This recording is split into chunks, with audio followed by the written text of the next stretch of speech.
Welcome back to Pokemon Platinum. We're about to enter the florist area, but we'll get to the wall soon enough.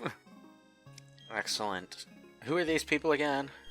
Team Galactic. Oh, this is the generation Team Galactic comes from. Yeah. Yeah.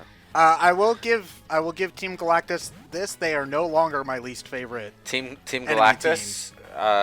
Galactic. Well, Team Galactus, I've never really been a fan of either.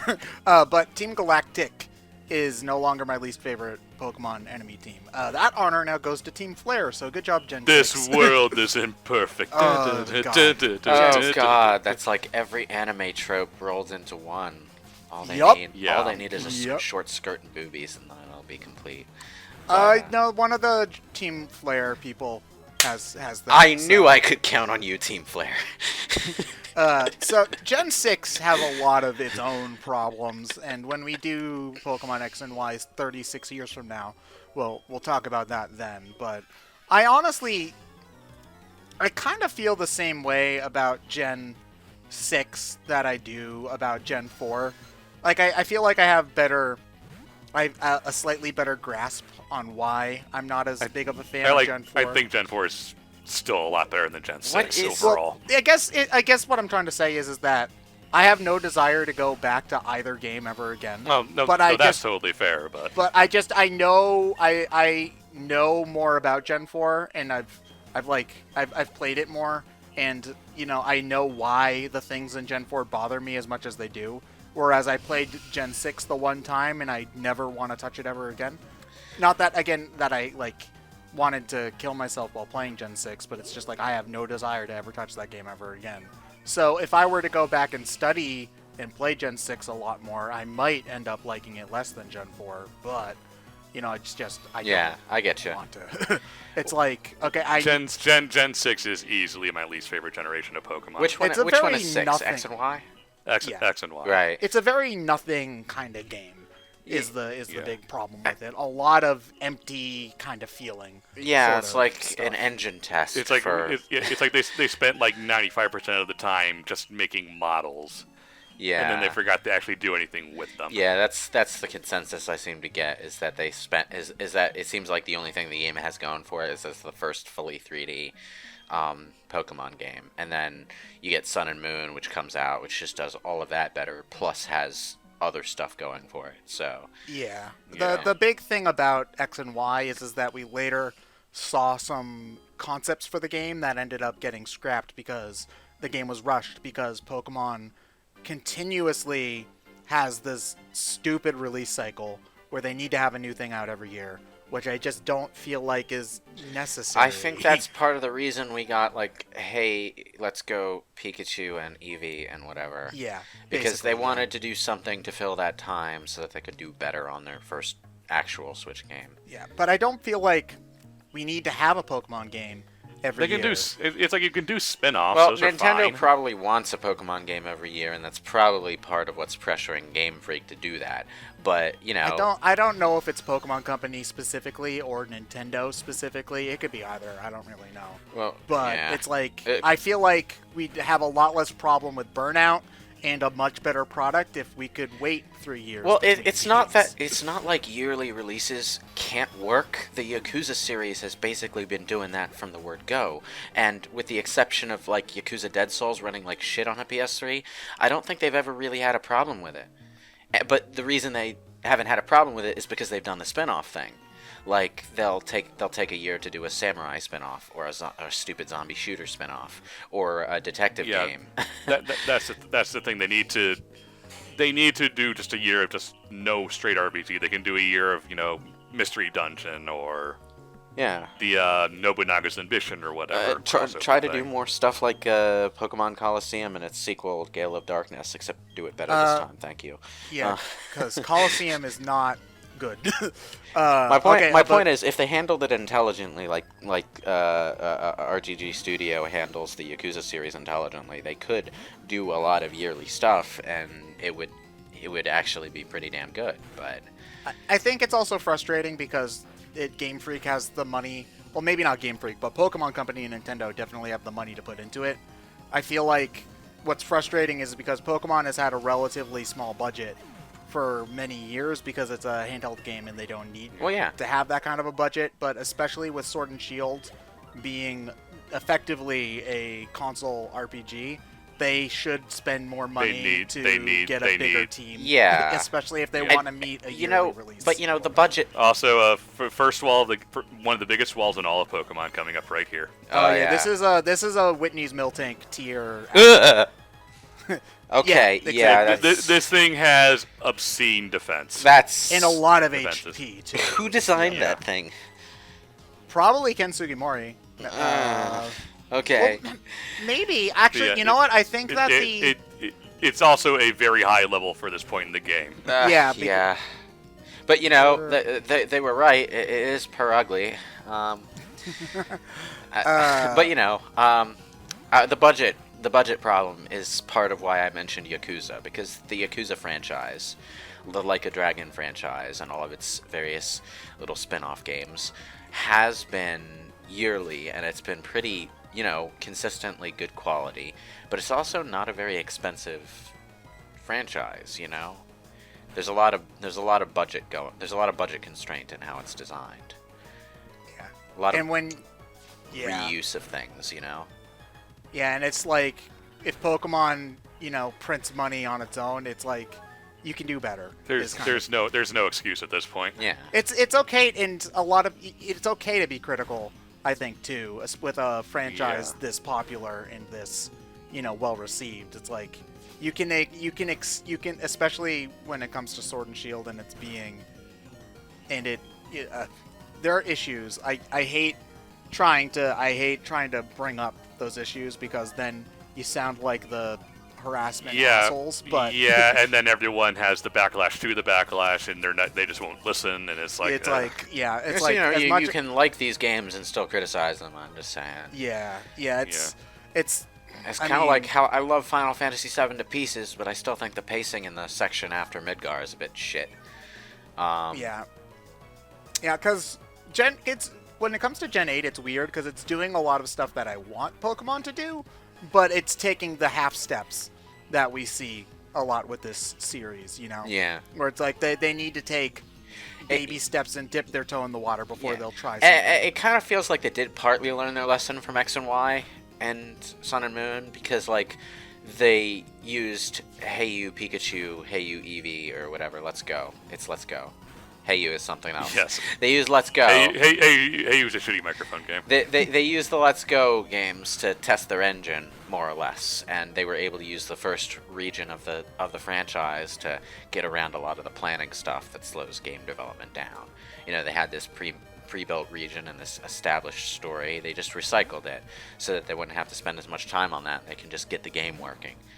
I might not like Let's Go Pikachu, Let's Go Eevee all that much, but it's better than half-assing a full generation, It's like, if I don't so much like the spin-off game as much as I could, or if it's too little kid-oriented or too Pokemon Go casual fan-oriented for my liking, I don't have to feel so bitter about it, I would like to point out that it took him, 2.5 Pokemon in order to beat that thing. Which fully evolved evolutions that are actually quite good mon. Yeah, that are probably have much higher, because their base stats are higher stats than anything you're going to have at this point in the game. Yeah, because at this point, maybe if you grinded it, your starter would be evolved. Maybe. But you probably have a Starly, maybe a Bidoof. To be fair, I kind of like it when there's a strong enemy at an important point in the game that takes you some effort to take down. The problem is that it's not it's strong, but it's not a fun fight because it just kind of feels like your attacks do 3 damage. Is the big problem? It's an HP sponge, yeah. Yeah, that's the big problem. It's just like tackle, tackle, tackle, tackle, tackle, tackle. And the fight goes on for 15,000 turns. Yeah, Pokemon's combat system doesn't quite have the flexibility to handle that kind of epic boss battle. I kind of agree that that's a problem that the series has had for a while, and it's kind of that's why they keep inventing new gimmicks to try and spice up. Oh yeah, the flair of the battles. Your Pokemon can now turn into Super Saiyan Blue. Yeah, it's that's, and I mean, there's been some kind of successes, like the Z, not the I Z, did like- the I- Ultra I like- Necrozma was an Yeah. interesting idea, but that also can steamroll an entire team, so... Yeah. I like the idea of Z moves at least more than Mega Evolutions. But Yeah, they still haven't found that sweet spot yet. I would like Mega Evolution more if I didn't dislike the design for like 80% of the actual Mega Evolutions. Yeah. So, that's the big thing about it for me is that it's just like, okay. Oh yeah, I forgot. This is one thing that Platinum did improve over Diamond and Pearl. Yeah. Diamond and Pearl had a really, really crappy regional Pokedex. The variety was You had pretty two garbage. fire types. Yeah, you there had were two fire types. it was like Chimchar This- and then like Ponyta. and Ponyta were your only choices, if I remember correctly. I believe so, yes. And they added like 2 or 3 more in Platinum, which is better, granted. It's still not a great national dex, I would say, but they certainly did try to add variety to the points where, it needed. So I'll give gee it points for willikers, that. I hope the national dex in the new generation is varied enough, because we're kind of stuck with it. I mean, you know what? We have the luxury of being in the past right now. If I hope that we live in a world with patches, even if it And takes like updates. 6 months, a year, even if they could patch it in, I think they'd Hell, you know what? win back a lot of goodwill. I But- think that Pokemon is a series that would benefit a lot from actually trying to have fucking expansion packs. I'd be new much regions, more- new Pokemon to add in, that kind of thing. I feel like people would stomach a $20 expansion much more than they would having to buy the same game again for $60. Yeah, So, I mean, I feel like the only real problem with that, as far as Pokemon goes, is that by the time the expansion comes out, a ton of players would have like a party of level 99 Pokemon, and they would steamroller half of it. Yeah, but then I guess that you at that point you just have to either force you to start from scratch, which would suck, but like have some sort of weird, like you get teleported to a different part of the region and you're cut off from the Pokebox until you're done. Well, or what they something. could do is actually have like the expansion pack follow a different protagonist who has to catch their own Pokemon out of the new bunch, and then the 2 protagonists meet and team up and maybe trade Pokemon. Yeah, That's the thing and that then can you be can done. explore the main world as your new person and the side world as your old person. Yeah, and then when you vice finish versa. when you finish the expansion, you can like switch between protagonists as you so choose. That would be neat. That would be neat. Yeah. Yeah. I think that would be cool. But like I agree with you in that I'd much prefer an expansion pack than a third version. That's actually what I thought about with Ultra Sun and Ultra Moon. Is that game in particular felt like Ultra an expansion Sun, pack.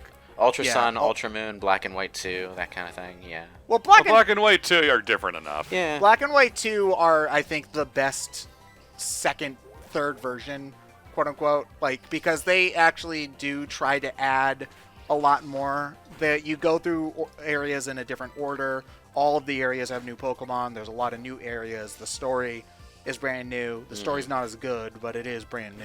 So, Yeah. I think they did the best job there. But even then, it probably could have been an expansion pack. Yeah, that's So- my thought on it. It's like it really did feel like if they were on a system that were expansion pack friendly, it could have been an expansion pack.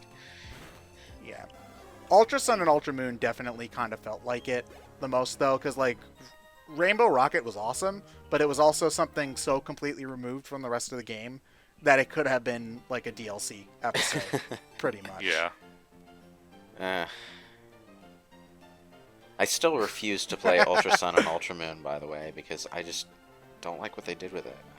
That's fine. Like, I mean, honestly, with Pokemon, there's a completely reasonable argument to be made to just skip the first version of a game that comes out altogether, because the next version will just be better, I think like the one case where that's not something that I would do is probably Gen 3, because the 3 versions have like a substantially different thing going on with their evil team story.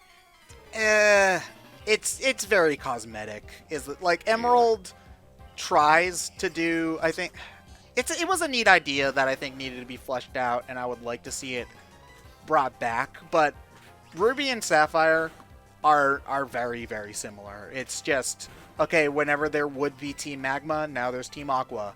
And it's not like there's anything like each one gets its own dungeon or anything like that. It's the same story, just a different coat of paint. Yeah. Yeah. Which, I mean, I know that it's a controversial topic on how different the different versions should be, because I know some people are not happy that, like, there's different gym leaders in Sword and Shield for different parts. And it's just like, on one hand, you know, yes, that means that you have to buy 2 versions of the same game in order to see all the content. On the other hand, you were probably doing that so that you could get all the Pokemon yourself and just trade them between versions. Yeah, but it's just like, at the same time, I would also like the versions to be different enough to justify there being having two there versions be in more the first place. than one version. Yeah, exactly. Especially now that we're playing these games on consoles, and it's not as intrinsically just something that you carry around in your pocket all the time. A lot of us are going to be playing are going to be playing the new Pokemon game on our televisions and not taking them anywhere. I don't take my Switch anywhere. Why would I ever want to take it out of my dock? All I'm going to do is scratch the screen, right? Yeah, pretty much. I mean, I take my Switch everywhere, but that's because I'm always carrying a backpack. I might as well be a freaking shut-in. I spend all my free time in my bedroom, so like I don't care.